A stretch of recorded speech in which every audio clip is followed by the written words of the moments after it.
ಆಚಿ ಮಸಾಲ ಎಂತ ಅಡಿಗೆಯ ರುಚಿಯಾಗೋ ರಹಸ್ಯವು 20 ರೂಪಾಯಿ.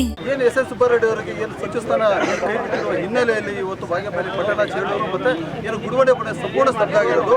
ಅದರಂತೆ ಇವತ್ತು ಏನು ಬಾಗೇಪಲ್ಲಿ ಪಟ್ಟಣದಲ್ಲಿ ವಿಭಿನ್ನ ರೀತಿಯಲ್ಲಿ ಮೆಣಸಿನಕಾಯಿ ಒಂದು ತಿನ್ನೋ ರೀತಿಯಲ್ಲಿ ಇವತ್ತು ವಿಭಿನ್ನ ರೀತಿಯಲ್ಲಿ ಪ್ರತಿಭಟನೆ ಮಾಡ್ತಿದ್ದಾರೆ. ನೀವು ನೋಡ್ಬೋದು ಎಲ್ಲರ ಕೈಯಲ್ಲಿ ಮೆಣಸಿನಕಾಯಿ ಇಟ್ಕೊಂಡಿದ್ದಾರೆ. ತಿನ್ನೋದ್ರ ಮುಖಾಂತರ ಅವರ ಆಕ್ರೋಶವನ್ನು ಹೊರಹಾಕ್ತಿದ್ದಾರೆ. ಸರ್ಕಾರದ ಪರ ಇವತ್ತು ಏನು ಅವರು ಸಚಿವ ಸ್ಥಾನ ಕೊಳ್ಳಲೇಬೇಕಾಗಿತ್ತು. ಗಡಿ ಭಾಗ ಹೊಂದ್ಕೊಂಡಿರೋ ಆಂಧ್ರ ಪ್ರದೇಶ ಗಡಿ ಭಾಗ ಹೊಂದ್ಕೊಂಡಿದೆ ಬಾಗೇಪಲ್ಲಿ ಕ್ಷೇತ್ರ. ಸ್ವತಂತ್ರ ಪೂರ್ವ 75 ವರ್ಷಗಳ ಆದರೂ ಸಹ ಇನ್ನೂವರೆಗೂ ಸಚಿವ ಸ್ಥಾನ ಸಿಕ್ಕಿಲ್ಲ. ಎಲ್ಲ ಒಂದು ತಾಲೂಕುಗಳು ಸಚಿವ ಸ್ಥಾನ ಸಿಕ್ಕಿದೆ. ಆದರೆ ಈ ಒಂದು ತಾಲೂಕಿಗೆ ಸಚಿವ ಸ್ಥಾನ ಸಿಕ್ತಿಲ್ಲ ಅಂತ ಸಾಕಷ್ಟು ಆಕ್ರೋಶವನ್ನು ವ್ಯಕ್ತಪಡಿಸಿರೋದು. ಅದರಂತೆ ಸಹ ನಾನು ಸಹ ಒಂದು ಮಾತನಾಡಿಸುವ ಪ್ರಯತ್ನ ಪಡ್ತೀನಿ. ಸರ್, ಈಗ ಸಚಿವ ಸ್ಥಾನ ಕೊಟ್ಟಿಲ್ಲ ಅಂತ ತಾವು ವಿಭಿನ್ನವಾಗಿ ಒಂದು ಮೆಣಸಿನಕಾಯಿ ತಿನ್ನೋದ್ರ ಮುಖಾಂತರ ಇವತ್ತು ಸರ್ಕಾರಕ್ಕೆ ನೇರವಾಗಿ ಎಚ್ಚರಿಕೆ ಕೊಡ್ತಿದ್ರಿ. ಯಾಕೆ ಈ ಥರ ಒಂದು ವಿಭಿನ್ನ ಹೋರಾಟ ಮಾಡ್ತಿದ್ರು ಸರ್? ಯಾಕಂದರೆ ರಾಜ್ಯ ಸರ್ಕಾರ ಆಗಲಿ ಕಾಂಗ್ರೆಸ್ ಹೈಕಮಾಂಡ್ ಆಗಲಿ ನಮ್ಮ ಶಾಸಕರಿಗೆ ಸಚಿವರು ಆಶೆ ಇಟ್ಟಿದ್ರು. ಸಿದ್ದರಾಮಯ್ಯ ಸರ್ಕಾರದಲ್ಲೇ ಮೊದಲನೇ ಬಾರಿಗೆ ಸಚಿವರು ಆಗಬೇಕಾಗಿತ್ತು. ಈ ಭಾಗಕ್ಕೆ ಸಚಿವ ಸ್ಥಾನ ಒಂದು ಸಾರಿ ಕೂಡ ಸ್ವತಂತ್ರ ಪೂರ್ವದಿಂದಲೇ ಇದುವರೆಗೂ ಕೂಡ ಸಚಿವ ಸ್ಥಾನ ಸಿಕ್ಕಿಲ್ಲ. ಹಾಗಾಗಿ ನಮ್ಮ ಶಾಸಕರಿಗೆ ಹೈಕಮಾಂಡು ಆಶ್ವಾಸನೆ ಕೊಟ್ಟಿದ್ದರು, 2ನೇ ಬಾರಿಗೆ ನಿಮ್ಮನ್ನು ಮಂತ್ರಿ ಮಾಡ್ತೀವಂತ. ಅದೇ ವಿಶ್ವಾಸದ ಮೇಲೆ ನಮ್ಮ ಶಾಸಕರು ನಂಬಿ ನಮ್ಮ ಜಿಲ್ಲೆಯಲ್ಲಿ ಚಿಂತಾಮಣಿ ತಾಲೂಕಿಗೆ ಸಚಿವ ಸ್ಥಾನ ಕೊಟ್ಟರು. ಈಗ 2ನೇ ಬಾರಿ ಸಂತೋಷವಾಗಿ ಕೊಡಬೇಕಾಗಿತ್ತು. ಆದರೂ ಕೂಡ ನಮ್ಮ ಸಚಿವರು ಹೋಗಿ ಕೇಳ್ಕೊಂಡ್ರು, ನಮ್ಮ ಕ್ಷೇತ್ರ ಜನ ಎಲ್ಲ ಹೋಗಿ ಕೇಳ್ಕೊಂಡ್ರು ಕೂಡ ನಮ್ಮ ಶಾಸಕರಿಗೆ ಸಚಿವ ಸ್ಥಾನ ಸಿಕ್ಕಿಲ್ಲ.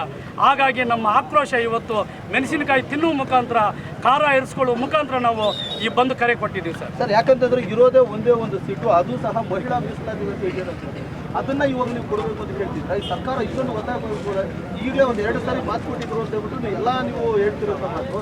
ಡಿ ಕೆ ಸಿದ್ದರಾಮಯ್ಯರಾಗಿರ್ಬೋದು, ಸಿದ್ದರಾಮಯ್ಯ ಡಿ ಕೆ ಶಿವಕುಮಾರ್ ಆಗಿರ್ಬೋದು ಸಂಪೂರ್ಣವಾಗಿ ವಿಫಲರಾಗಿದ್ದಾರೆ ಅಂತ ತಾವೇ ಹೇಳ್ತೀವಿ. ಈಗ ಮಹಿಳಾ ಮೀಸಲಾತಿ ಒಂದಿದೆ, ಅದು ಕೊಡ್ತಾರೆ ನಂಬಿಕೆ ನಿಮಗಿದೆಯಾ ಸರ್? ಈಗ ಮಹಿಳಾ ಮೀಸಲಾತಿಯಲ್ಲಿ ನಾವೇನಾದರೂ ಬೇಕೇ ಬೇಕಂತ ಹೋರಾಟ ಮಾಡ್ತಾ ಇಲ್ಲ. ಈಗ ಸುಮಾರು 2-3 ಸಲ ಸಚಿವರಾಗಿದ್ದಾರೆ, ಹಿರಿಯರಿದ್ದಾರೆ. ಅವ್ರಿಗೆ ಸ್ವಲ್ಪ ರಾಜೀನಾಮೆ ಕೊಡಿಸಿ ನಮಗೆ ಅನುಕೂಲ ಮಾಡಿಕೊಡ್ಬೇಕಂತೇಳಿ ನಮ್ಮ ಸುಬ್ಬಾರೆಡ್ಡಿ ಅವರು ಉನ್ನತವಾದಂಥ ಶಾಸಕರು. ಇಡೀ ರಾಜ್ಯದಲ್ಲೇ ಅವ್ರು ಮಾಡಿರ್ತಕ್ಕಂಥ ಕಲ್ಯಾಣ ಕಾರ್ಯಕ್ರಮಗಳಾಗಿರ್ಬೋದು, ಸರ್ಕಾರದಿಂದ ಬಂದಿರತಕ್ಕಂಥ ಅನುದಾನಗಳಾಗಿರ್ಬೋದು, ಎಲ್ಲೂ ಕೂಡ ನಮ್ಮ ಕ್ಷೇತ್ರಕ್ಕೆ ಅನ್ಯಾಯ ಮಾಡಿಲ್ಲ. ಅವರಿಗೆ ಸಚಿವ ಸ್ಥಾನ ಕೊಡಲೇಬೇಕು. ಈಗಲೂ ಕೂಡ ನಮ್ಮ ಮುಖ್ಯಮಂತ್ರಿ ಆಗಿರ್ಬೋದು, ಉಪಮುಖ್ಯಮಂತ್ರಿ ಆಗಿರ್ಬೋದು, ಮಾಜಿ ಮುಖ್ಯಮಂತ್ರಿಗಳಾದ ಸಿದ್ದರಾಮಯ್ಯ ಆಗಿರ್ಬೋದು ಮನಸ್ಸು ಮಾಡಿದ್ರೆ ಈಗಲೂ ಕೂಡ ಕಾಲಾವಕಾಶ ಇದೆ, ಕೊಡ್ಬೋದು ಸರ್. ಸರ್, ಒಂದು ಪಕ್ಷದಲ್ಲಿ ಕೊಡದೆ ಹೋದರೆ ನಿಮ್ಮ ಹೋರಾಟ ಯಾವ ರೀತಿ ಇರುತ್ತೆ ಸರ್? ಈಗ ನಮ್ಮ ಪಕ್ಷದಲ್ಲಿ ಹೆಂಗಂದರೆ ಈ ಕಾಂಗ್ರೆಸ್ ಪಕ್ಷ ದೊಡ್ಡ ಪಕ್ಷ, ಆಲದ ಮರ ಇದ್ದಂಗೆ. ಈ ಪಕ್ಷದಲ್ಲಿ ನಂಬಿಕೆ ಇದ್ರೇ ನಮ್ಮ ಸುಬ್ಬಾರೆಡ್ಡಿ ಅವ್ರಿಗೊಂದು ಅವಕಾಶ ಬಂದಿತ್ತು ಸರ್.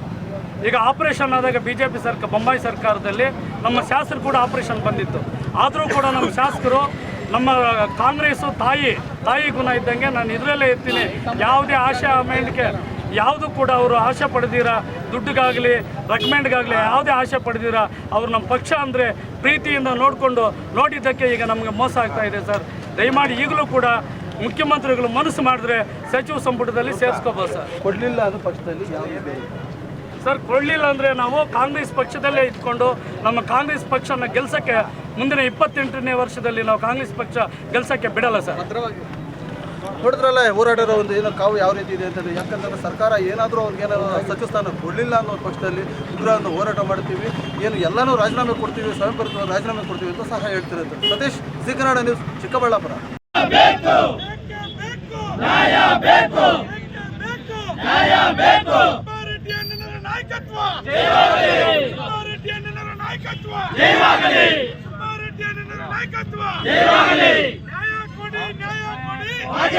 ನ್ಯಾಯ ಕೊಡಿ, ನ್ಯಾಯ ಬೇಕು, ಗೆಲ್ಲೋ ತನಕ ಹೋರಾಟ,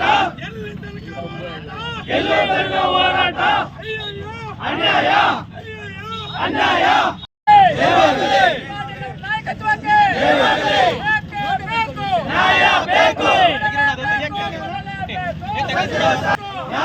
ಬೇಕು, ನ್ಯಾಯಕ್ಕಾಗಿ ಹೋರಾಟ, ನ್ಯಾಯಕ್ಕಾಗಿ ಹೋರಾಟ, ಎಲ್ಲಿವರೆಗೂ ಹೋರಾಟ.